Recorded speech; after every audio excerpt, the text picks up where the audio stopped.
timers. You know why? Because I can tell a lot of stories that y'all believe me. That is why. Let me just lower this right here real quick. All right. Can you hear me loud and clear? I don't want that feedback. Sounds better? Yes. All right. Now, before we get going, just a few house rules. Please, no standing on the boat whatsoever when the boat's moving like this, and you'll see why later on. Also, before I go into more rules, I don't want to miss this bridge right here. Good morning. Anybody heard of Selena or Jennifer Lopez? Sound familiar? Yeah. Okay. Just in case you never heard of Selena, let me tell you. Now, before we get any further into the tour, I'm going to ask all my intelligent guests one simple question. You've seen a lot of ducks, right? All morning, up and down. How many ducks do y'all think I hit here? Do I hit here? All right. The right answer is none. 0. You know why? Because if I ever hit a duck, which I don't plan to do, but if I ever do injure a duck, you know they're fully insured for what insurance? Thank you. You know somebody said Geico yesterday? We almost threw her off the boat. I'll tell you what it is after we ask. All right. Is it? I think so. Start looking up at the top of that building. I just pointed. Look up, look up. It's over here. It's built right there.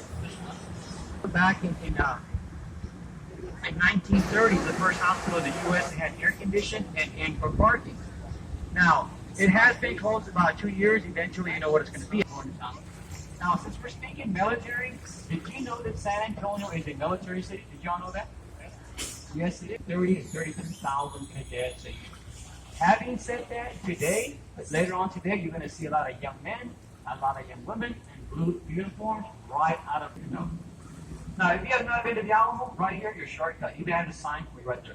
Right-hand side is called the Casino Club building in San Antonio. Been right there.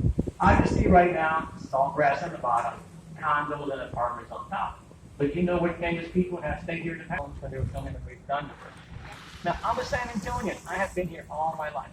So this area of the Riverwalk is called River Square. So sometimes people ask me after the tour, hey, can you recommend a restaurant or what is my favorite restaurant? My favorite restaurant is Square. They have a panaderia, bakery the size of the boat. They have a mariachi bar right there. You would not regret if you ever go to Vita. It is very famous here in San Antonio. Again, now if I needed to eat here at the river table, chop them up, squeeze a lemon, lime, and orange, table stand right here called Blue Rose. I love that place. Now, if you said, hey, John, I did not come to San Antonio to eat. I came to San Antonio to drink and party. Well, then it's okay. Cross the river. You see Cafe Ole over here? Home. Going up. Now, straight ahead, after we exit right here, the bridge right here, you're going to see the most colorful villas in the Riverwalk. That is Casa Rio.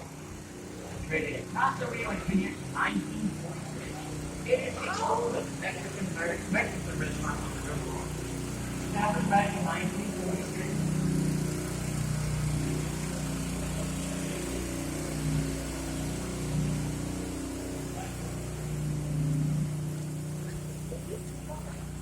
It opened back in 1946 by a German family, and 4 generations later, it is still owned by that same German family. And you heard right, it's a Mexican restaurant owned by a German family. This is the oldest cafe on the Riverwalk right here, Casa Rio. Now, I'm going to make a left turn here into the man-made part of the river. Does anybody know what happened in San Antonio 54 years ago, 1960?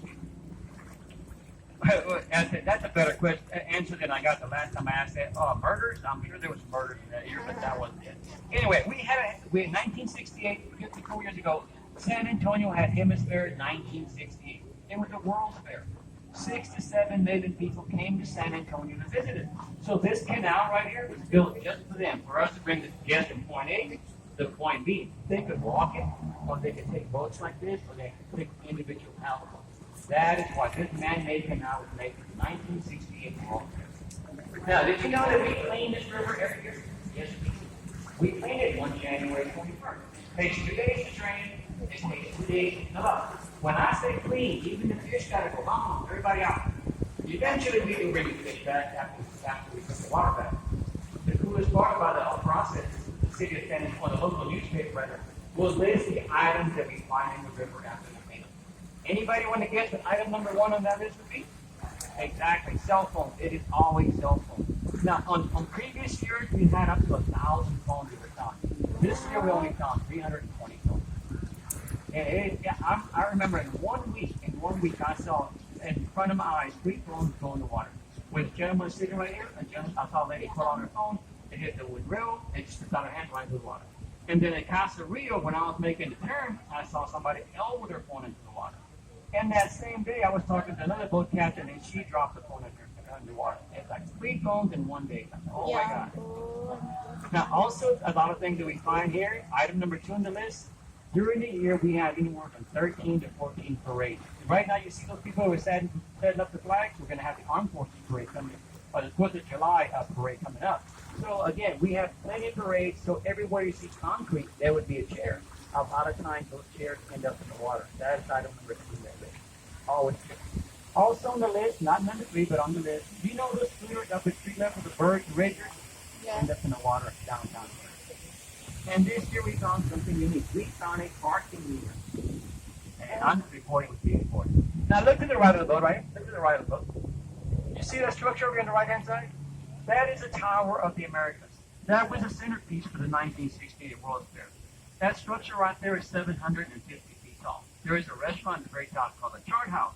If you don't want to go to Chart House, you can always go to the observation deck. It is the second tallest freestanding structure in the U.S. First one, number 1, Stratosphere Vegas. Number 3, Space Needle Seattle, but that is number 2 right there. And the hours of operation for the Tower of the Americas is at 11 a.m. to 10 p.m. daily.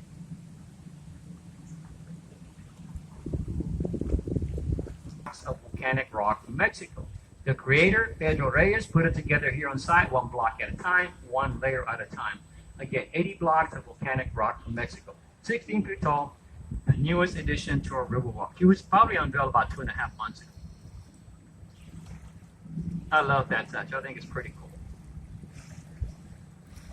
Now, we're entering the shops at Riverside Mall. This mall has been here since 1998.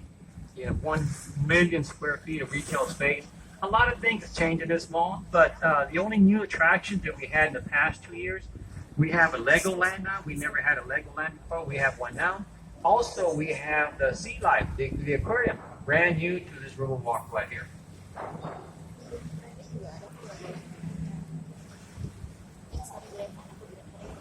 And I know what y'all are thinking. They said, hey, these guys are lucky. They have shade. I'll tell you what. Well, the guests are loading, but guess what the pigeons are doing? Unloading on them. So they're not that lucky. I've been there a lot of times. That's why we keep rolls of paper towels in this area right here and water. Now, I wonder also, you probably wonder, what happens if I fall in the water? How deep is it here? Let me tell you. Let me put you at ease real quick. If this boat was to sink right now at this very moment, you know what? The water level might reach the top of the boat. Very shallow. Everywhere we're going to be is very shallow. 3.5 feet to max maybe 4 feet. So, having said that, between 150 to 200 people are going to fall in the water here in San Antonio every year. And that is a very conservative number. Sometimes when we have more events, it's going to be more people. But that is a number that's going to fall in the river. Now, if you're the lucky one to fall in the river, don't panic. Don't be a rose like the Titanic, Jack come back and all that. Don't do that. If you fall in the water, be brave. Stand up, cover your face, and then run to either side of the wall. And I said, cover your face. You know what? It's not going to be on somebody's Snapchat, Instagram, or Facebook. Exactly. It's going to be popular for about 15 minutes. Because I know I've been here a long time, and I see what people do when people fall in the water. They run up to them with a cell phone, take a picture, and they're out of it. They're not there to help you. So you're on your own. That's why I say it's mostly embarrassment if you fall down the river downtown. And you look around, you say, oh, how can it happen? There's so much space to walk. How can people fall in? Let me tell you, when we have events downtown, the vendors take up half the space, and the parades are in downtown, the chairs take up the other half, and then you have the drunk people that walk right through the middle. So that leaves you very little space. That is why you fall in the water. Just in one, I've seen, personally, I've seen 3 people fall in the water. 2 young girls, I'm not picking on young ladies, but there was 2 young ladies. One fell in. She was on the cell phone. One misstep, and she was in the water. And then her friend tried to help her. She fell in. And so they were both really, really embarrassing. The other one was doing a parade that we were doing. I saw a lady get all excited, and she fell straight into the water, standing up, but she saved her cell phone. It was like this. That was a really, really good catch. Now, this ticket office is called River Center. Where you guys boarded was the Aztec Theater. We have another ticket office called the Historia. They're all the same tours, just different starting points. Just an FYI, like some people think they're different.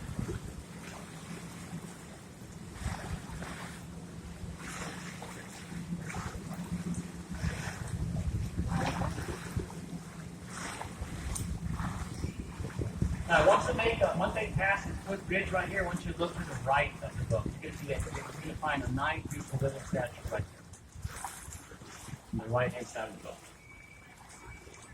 That statue is San Antonio de Padua. The city of San Antonio is named after that saint. The river walk is named after that saint. That was a gift from Portugal to the state of Texas back in 1968 when we had the World's Fair. Since 1968, this riverwalk has not stopped growing. Every year we get new hotels, we get new attractions, we get new restaurants. Every year something happens down there. Everybody wants to work here, live here, and there's a bunch of business down here. Now, if you look to the right of the boat, at street level, between the trees, you might be able to see a beautiful church steeple right there. That church right there is called St. Joseph German Catholic Church. And back in 1868, back in 1900, the German population of San Antonio was immense. You know, little towns like New Braunfels, New Berlin, Schulenburg, Bernie, Green, Fredericksburg, on and on, expanded north and north.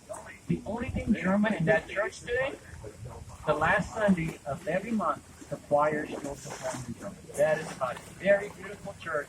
If you get a chance, go visit. You will not be disappointed. Very nice. Now look to the left of the boat right here. You see the Hilton Palazzo Field? That hotel right there, it is a 500-room hotel. It doesn't look very fancy, just a square looking building, a lot of logical blocks, right? Well, let me tell you, that hotel right there made national news for San Antonio. It was even on national TV. Yeah, 1968, all three stations, ABC, CBS, and NBC, right? That's all we had at that time. Anyway, San Antonio in 1968, when we had the World Fair, said, hey, we don't have enough room for our guests. So they put out a call, can someone help us go into the hotel really, really fast?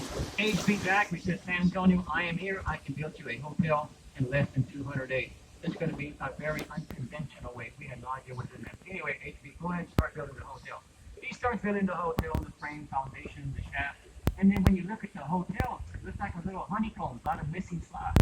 Well, what he's doing, he's building the hotel downtown San Antonio. At the same time, he's building the rooms for the hotel on the south side of San Antonio, 8 miles from here, at the H.B. Zachary Military Drive.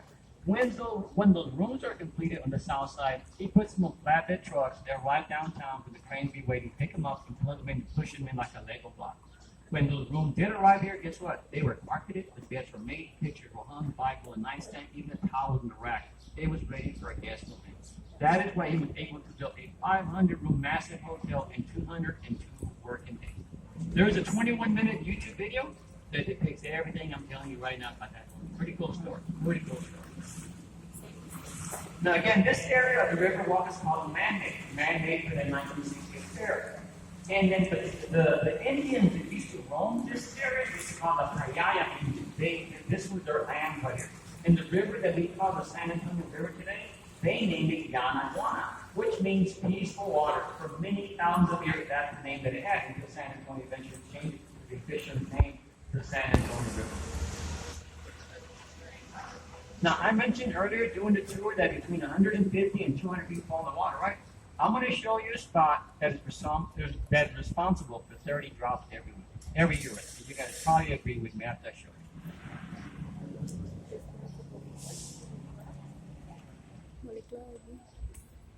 All right. If you look straight ahead, I like that song, by the way. They're always playing it.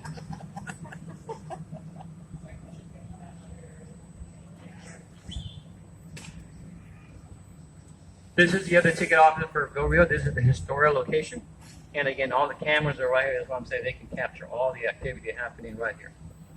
Now, we're about to enter La Vita. La Vita, San Antonio's oldest neighborhood, premier neighborhood. This neighborhood was so old, let me tell you, it even had its own mayor at one time. It had its own newspaper. Eventually, it evolved into the city. But there's a lot of history here dating back to the Battle of the Alamo. You know how they know? When they start cleaning up this area and start digging, you know what they find? They find a lot of cannons. They find a lot of cannonballs in this particular area. You know why? The Alamo's right there behind me, right there. So Santa Anna's line of fire on March 6, 1836 is in this area right here. All the cannons are facing that way. That is how they know a lot of activity during that Battle of the Alamo happened with this area right here. Now straight ahead, you see where those people are walking down the stairs right there? That is the Arneson River Theater. It is a beautiful outdoor venue that holds 800 people. During the summer, you do not want to hang out in that place. There's not one speck of shade. As you can see, not one speck of shade. During the fall, during the spring, and late at night, beautiful place to hang out and just. It's famous for San Antonio. Anybody want to guess? I'll give you a hint. It happened the year 2000. Official name, her initials are SB. All right.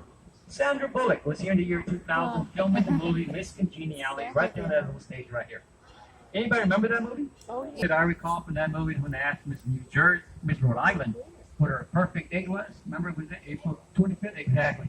Not too hot, not too cold. Something like that, right? That's where it happened, right? And you look at on the movie, this stage looks humongous, right?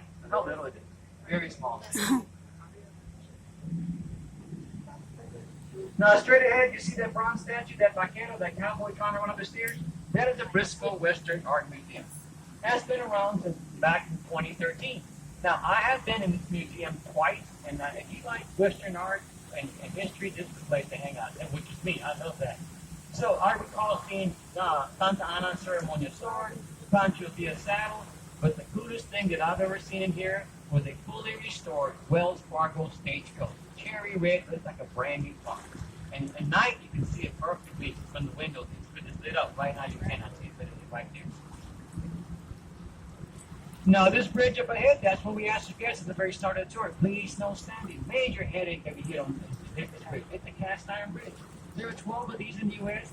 San Antonio happens to own 5 of these cast iron bridges. Built back in the 1890s, solid as can be. You would think they were built like last year. They're really, really solid bridges. And we're going to clear it. We don't have to bend our head or anything like that. All right. Now, anybody planning to get married soon? No volunteers. Okay. On the right, you see a little praying hands right there? That is Father Mass in his praying table. He was the first Spanish priest to hold Mass here over 300 years ago, right on this little island. This island is called Marriage Island. Before COVID, we used to have anywhere from 200 to 300 weddings right here. If you Google Marriage Island, this is going to show up. It's going to appear. Now, as Ed said, should you get married on this island, you're going to have a lifetime of good fortunes. Let me tell you my story. My interpretation might be different than yours. Maybe let me tell you my story anyway. Yours truly was married in the year 2007, in May 2007. I remember that little bench right there. And then yours truly came back right here. You see that tile mural on the wall right there, that beautiful one? It says, Old Mills Crossing, last known place. I don't know if you can read it from here, but that's what it says. It's kind of history of San Antonio gone away forever and ever. And I say kind of sad because if you look at pictures, I'm moving to the shade. That beautiful building right there, unfortunately, has a bad history. The Tower of Life building, you see it, how beautiful it is? Yeah. It is 403 feet tall with a flag mast of 100 feet. That building opened in June of 1929 at a cost of $3 million. If you look at it really, really close, you see those ugly things sticking out? They're called gargoyles. They're really ugly dragons, that's what they are. But you know what? The owners, the architects, they said, if we put ugly features outside the building, it's going to scare away bad business and evil spirits. They were very superstitious. That's how superstitious they were. You know what else they did to the building? Let me show you. I'm going to move up. I'm going to scare away bad business. Now look to the wall over there. You see it? I'm pointing with a laser over there. All along the building, they put ugly faces. And these faces are all over the building, not just on this side. Again, listen to the timeline one more time. It opened in June of 1929. Total cost, $3 million. Then what happened in August 1929? The recession hit, right? Yeah. Guess what happened to this building a year after the recession hit? It was auctioned off for less than $300,000. Total loss. Now, I'm a San Antonian. I have never, ever been up this building. You know why? It is always under construction. Always under construction. Guess what it is today? Under construction. And we just so recently, this building used to be a TV station, used to be a radio station, insurance. That's probably what some of the offices are insurance offices right now. Dwight D. Eisenhower, when he was enlisted serviceman, chief of staff in the Army, he spent time on the 7th floor right here. Fort Sam Houston used to send soldiers over here to be stationed because there was enough living quarters. That solved all my problems. Now look at the right of the boat right here. You see that beautiful building right there? That is the International Trade Center. The first 2 floors used to be called NAFTA, now it's called USMCA, where Canada, Mexico, US do their bidding and trading. And then the 3rd floor where they have tables and chairs, that's called Vega on the Banks. Nice, elegant restaurant that opens very late at night. The bottom of that building has a marina. Go Rio has 2 marinas. That is where we store the boats at night. Go Rio has 43 of these electric-powered boats with that in their fleet. These boats are 12 horsepower each. They you plug them in at night and they're good for the full day. Top speed, we have been going top speed since we left the Aztec Theater dock this morning, 6 to 7 miles per hour. Now straight ahead, you see that building, that beautiful building? That is the oldest courthouse in the state of Texas. It is the Bexar County Courthouse. Established back in 1897, fully functional. That gate is going to rise up. We do not want water going in there. Water needs to go from north to south at all times. I'm going to honk twice, and this horn is very weak, and I heard it earlier. Eventually, it will dump into the Gulf Coast. Eventually, but the Gulf Coast is only 150 miles. Why is it we're 240? Because it winds down like a snake, going down to 5 different counties before it reaches South Texas. Now, San Antonio is a very, very old city. Circumference to the bottom, about 25 feet. Who was Ben Milam? A Texas patriot fighting the Mexican army here prior to the Battle of the Alamo. It was said that he was shot by a sniper from this tree on December 7, 1835, 3 months prior to the Battle of the Alamo. Now, that is why this tree was named after Ben Milam. It is the oldest tree on the Riverwalk, and it also, over 250 years old. Now, this gate on the right-hand side really, really scares me. You know what? Above that gate, you see that wall right there? It lies a sharp, sharp blade, like a vegetable slicer. And poor residents used to come pay the water bill, light bill. Let me tell you what happened in San Antonio, September 9, 1921. On that day, the city of San Antonio was underwater. We were flooding. If you look through the windows and spot the chandeliers, the water level reached the bottom of those chandeliers on that day, September 9, 1921. Not only that, 50 residents of San Antonio lost their lives. How? They lived on the west side of San Antonio near a river. When those flash flood came, it washed the houses with people into the river. That is how we lost 50 residents in one single day right there.